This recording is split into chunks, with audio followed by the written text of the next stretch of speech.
Kata Nabi SAW, Yahudi terpecah 71 golongan, Nasrani 72, umatku 73, semuanya di neraka. Masuk mampir neraka dulu, nanti masuk surga iya. Kecuali satu, nggak pakai lewat neraka masuk surga. Kata para sahabat, sahabat sudah tanya, siapa itu ya Rasulullah? Apa kata Nabi? Yang berpegang pada sunnahku dan sahabatku. Nah ini yang selalu ditunjuk Salafi, Wahabi, ini yang selalu berkata Rasulullah sahabat, Rasulullah bersahabat. Ini orang yang berpegang pada kemudian Islam. Sungguh sangat luar biasa sekali pernyataan daripada Abang Khalid yang bermasalah ini. Luar biasa sekali. Orang ini sangat berani memahami, menafsiri hadis Nabi Muhammad SAW. Lalu mengaku-ngaku ketika ada hadis bahwasanya umat Islam ini akan terpecah menjadi 73 golongan. Dan semuanya itu 72 itu akan masuk neraka terlebih dahulu baru bisa masuk surga. Kecuali satu yang langsung masuk surga tanpa harus masuk ke dalam neraka.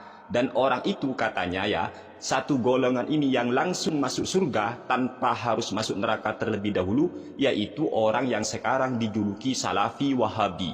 Wow, sungguh pede sekali Bapak Khalid yang bermasalah ini. Memang ada hadis Nabi Muhammad SAW yang menjelaskan hal yang demikian kawan-kawan, bahwasanya umat ini akan terpecah ya, sebagaimana dalam hadis yang sudah diriwayatkan oleh Imam At-Tirmidzi, yaitu dalam kitab Sunan At-Tirmidzi tepat pada juz kelima halaman 26 nomor hadis 2641. Rasulullah SAW bersabda, wa inna bani Israila tafarraqat ala thintaini wa sab'ina millatan wa taftariku ummati ala thalathin wa sab'ina millatan kulluhum finnari illa millatan wahidah. Qalu wa man hiya ya Rasulullah? Qala ma ana alaihi wa ashabi. Ini hadis yang dimaksud oleh Bapak Khalid bermasalah itu. Dalam hadis ini sangat jelas sekali bahwasanya Bani Israel itu terpecah menjadi 72 golongan, sedangkan umat Islam akan terpecah menjadi 73 golongan. Sementara 72-nya itu mampir dulu ke neraka, ya kecuali satu. Lah, kecuali satu ini, yaitu ma'ana alaihi wa ashabi, ini oleh Khalid Basalamah adalah Salafi Wahabi katanya, yang sekarang dijuluki Salafi Wahabi. Inna lillahi wa inna ilaihi raji'un. Hadis ini juga diriwayatkan oleh Imam Abu Daud dalam Sunan Abi Daudnya, juga bisa dicek dalam kitab Al-Mustadrak ala Sahihain karya Imam Al-Hakim, atau bisa juga dicek dalam kitab Musnad Imam Ahmad bin Hambal. Sangat tegas, sangat jelas, memang umat Islam akan terpecah menjadi 73 golongan. Semuanya yang 72 itu akan mampir ke neraka, ya kecuali satu. Tetapi yang menjadi persoalannya adalah, apakah benar pernyataan Khalid Basalamah ini bahwa orang-orang yang sekarang dijuluki dengan julukan Salafi Wahabi akan masuk surga tanpa mampir ke dalam neraka? Ya, rasanya perlu dipikir terlebih dahulu.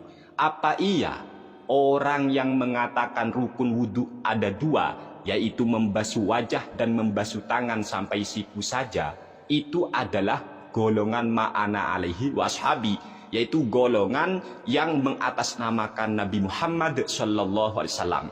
Adakah sunnah Nabi, adakah hadis Nabi, adakah ayat suci Al-Quran satupun yang menyatakan bahwa rukun wudhu itu ada dua, yaitu membasuh wajah dan membasuh tangan sampai siku saja. Selain itu sudah sunnah muakkadah sebagaimana tayamum. Hal ini dinyatakan oleh Khalid Basalamah. Apakah benar orang yang mengatakan demikian ini akan masuk surga tanpa hisab, akan masuk surga tanpa mampir ke dalam neraka dulu? Apa iya orang yang mengatakan demikian ini adalah golongan ataupun aliran ma'ana alaihi wa ashabi?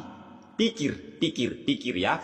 Jangan terlalu pede lah ya Bapak Khalid Basalamah. Masa iya orang yang tidak tahu sesuatu yang membatalkan wudhu akan masuk surga langsung tanpa mampir ke neraka ya? Yaitu golongan yang sekarang dijuluki Salafi Wahabi. Yang mana kita tahu Bapak Khalid Basalamah ini mengatakan, kalau ada orang yang punya wudhu kemudian tersentuh ataupun menyentuh kotoran kucing atau binatang yang haram dimakan dagingnya, wudhunya batal. Masa aliran seperti ini, masa orang yang seperti ini langsung masuk surga? Wow, luar biasa sekali. Orang ini juga pernah ditanya, apakah arsy itu makhluk atau bukan? Lalu dia menjawab, saya kurang tahu, saya tidak tahu. Allahu a'lam, apakah arsy itu makhluk atau bukan? Masa iya orang yang tidak ngerti, orang yang tidak tahu tentang akidah bahwa seluruh alam semesta ini merupakan ciptaan Allah akan masuk surga langsung? Hah? Orang nggak tahu akidah, orang yang tidak faham akidah, orang yang nggak ngerti akidah Nabi Muhammad Sallallahu Alaihi Wasallam, orang yang tidak faham, orang yang tidak mengetahui tentang akidahnya salafus solih, akidahnya para sahabat Nabi bahwasanya arsy itu makhluk. Apakah orang yang tidak tahu hal demikian akan langsung masuk surga tanpa mampir ke neraka? Sementara kelompok lain, ia selalu tuduh, ia selalu bilang, bid'ah, ini apalah haram dan semacamnya.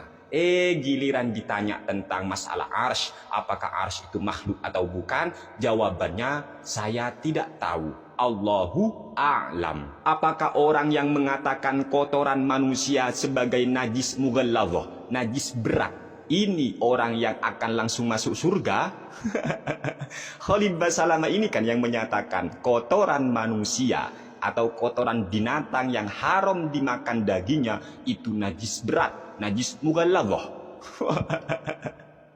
Tipe orang seperti ini langsung masuk surga, macam mana pula lah kau? Inna lillahi wa inna ilaihi roji'un. Ayolah Bapak Khalid Basalamah, kalau Anda itu tidak ngerti, tidak faham tentang hukum-hukum Islam, tentang maksud ayat suci Al-Quran, tidak ngerti tentang maksud hadis Nabi Muhammad Sallallahu Alaihi Wasallam, jangan kepedean, jangan kepedean lah, jangan. Apakah orang yang melarang umat Islam berdoa kepada Allah, berdoa kepada Tuhan alam semesta setelah selesai sholat fardu? Apakah orang seperti ini yang akan masuk surga tanpa harus mampir ke neraka? Sedangkan orang ini melarang-larang kaum muslimin berdoa kepada Allah selesai sholat 5 waktu.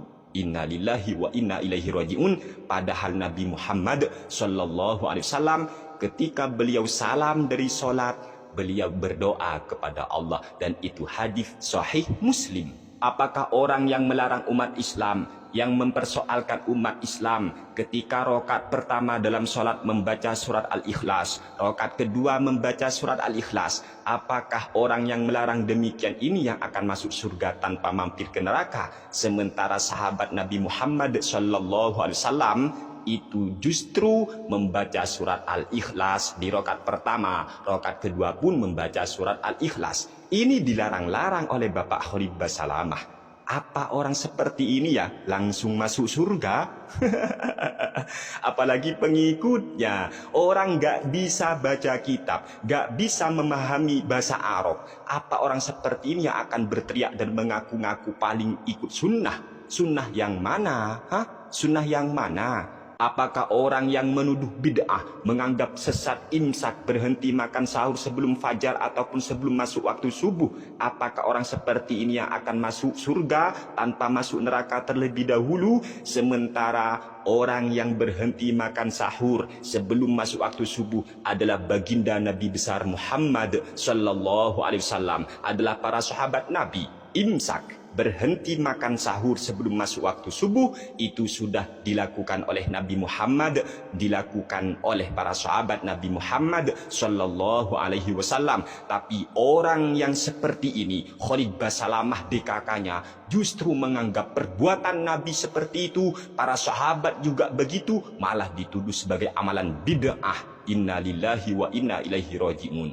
Ayolah, perbanyak membaca, perbanyak referensi, buka itu kitab para ulama. Kalau tidak bisa ngaji kitab, meneng cangkeme, apalagi sampai-sampai dengan pedenya ma'ana alaihi wa ashabi dalam hadis itu, yaitu orang yang sekarang dijuluki Wahabi Salafi. Salah fikir, Wahabi wawasan agamanya hanya bid'ah, Salafi mereka salah fikir. Ingat umat Islam, jangan terbuai dengan jargon mereka, kembali kepada Al-Quran, kembali kepada hadis, sementara mereka sangat minim Al-Quran, sangat minim ayat suci Al-Quran, tidak memahami ayat suci Al-Quran, tidak mengerti hadis Nabi Muhammad Sallallahu Alaihi Wasallam. Ingat itu ya. jangan terbuai dengan ucapan